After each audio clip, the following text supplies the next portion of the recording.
This is Will Nunziata, New York City-based director and creator of theater, television, and film. And today I am thrilled to be speaking with the acclaimed singer, songwriter, performer, producer, the one and only Rec. But before we get to our interview, here's a sneak peek at Rec's incredible talent with the music video of his original song, Final Call.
Well, hello, Rec. How are you? Okay, how are you?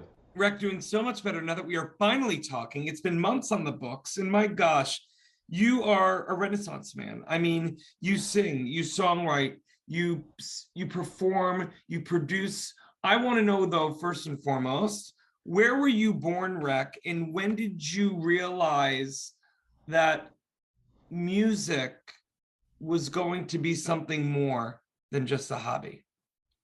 Oh, well, so I was born in Philadelphia and spent most of my life in New Jersey. Up until about 20 years ago, I moved to the city. My dad is a professional musician and has been since he was a child. So I grew up in a musical household and knew pretty much from the beginning that I'd be immersed in music my whole life. Was there a specific moment during your childhood, whether it be a specific band that you followed or a specific solo you had in school, or was there just an aha moment where you were like, ooh, I connect with that beyond the fact that this is music that is always playing in my house? Well, my dad's career was mostly doing cover material, but when he was in his mid 30s, he recorded an album of all original material. And I think I was 6 or 7, something like that, and spent some time in the studio with him. And I am almost positive that that's where I fell in love with the idea of creating, original music. Just watching him do what he did. What an amazing thing. I mean, I'm thinking about, when we were kids, we would bring our parents to school, bring your parents to school, like, and find out what they do for work. I'm just imagining what it must have been like as a kid to have your dad do something that I'm sure kids were like, "Oh, that is the coolest thing ever." What was that like? Or was it just normal for you? Because that's what dad's work was. Hey, it was kind of both. I mean, it's funny you should mention that because an old classmate of mine mentioned to me a few months ago that he remembers my dad coming in on, I guess it was, career day or whatever, and he played a song. I have no memory of that. And I think it's probably because it was such a normal thing for me. But I would take my friends from school that my dad played nightclubs night after night, 5, 6 nights a week, and I would take them to see him. To the And then office. yes, yeah, exactly, yeah. And I think that they have a much stronger memory of that because it was so unique to them. But I mean, my second home was a nightclub. That is unbelievable. I mean, that's its own memoir within itself. This little kid, instead of going to, Gymboree, is going to nightclubs at 10, 11 at night. Exactly. I freaking love it. Rec, Yeah. I want to know, obviously you're carrying on, whether it's consciously or subconsciously, the baton of your family's legacy with music through what you do. And obviously you have 3 kids yourself. I'm Yeah. curious to know, are you able to sometimes remember those moments of looking at your dad as you now see through your kid's eyes looking at you doing his bliss? Yeah, and that part of me wishes I could recreate the feeling that I had, but you have to know as a parent, your kids will not have the same experience that you did. And so remembering my dad kind of doing what he did and me being an echo of that in a way, but deciding to go in a completely different path because I wanted to focus on original material is something that I see in my kids because my middle child in particular is going to college next year for opera. He's a vocalist. And that is also very different from what I do. So it's must be kind of a similar feeling that my dad had when he saw me branch out into a different kind of music. That's And I amazing. am proud. Oh my God, that's amazing. And I'm sure this familial lineage of music has in some way, again, whether consciously or subconsciously, I can only imagine that it's influenced your music as well, no? The more I kind of remember back and listen back, the more I hear that the mix of what my dad liked to do has filtered into my music. He was the kind of, and is the kind of performer who wouldn't stick to just jazz or just pop or just musical theater. He did everything. And I absorbed everything throughout my years from him and all the great artists in the world. And the music I do is, I like to think of it as an amalgam of all those different The styles. fusion.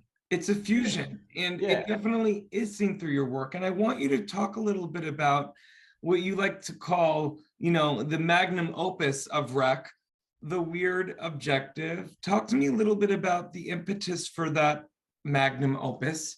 And then after that, specifically Final Call, the video of your original song that we just saw. Well, so a couple of years before The Weird Objective came out, I started a podcast called Music is Not a Genre. And it's YouTube and it's streaming everywhere. And I had been writing material from my previous album was the Sunshine Seminar, and it did pretty well, and it was a real kind of This Is Rec album. But I wanted to feel like I could do anything and still call it rec. And I had all this. I had about 60 songs partially recorded, and they didn't seem to fit together in any way. So I decided to create these mini albums and one full album, each with a different kind of style to it. And to kind of make the point that no, good music is not confined by genre, and that any one artist, be it Prince or David Bowie or the Beatles, could do so many different kinds of music under one umbrella, and it's still that artist. And that's really kind of the impetus for The Weird Objective.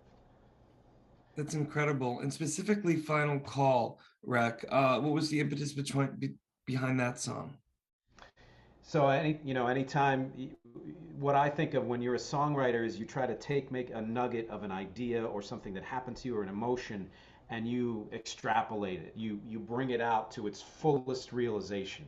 So if you've ever had a moment where you just want to shut the world out, where people seem like a bad idea to you, where the where you yourself are kind of finding it hard to connect with the world, and in some ways you wish just would just all just stop, just so whether it's you can take a breath or something else more extreme.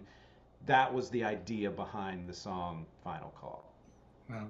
Well, listen, Rec, I can speak with you all day. I want to let our audience know, for more on the incredible Rec, you can read more about him right below this video.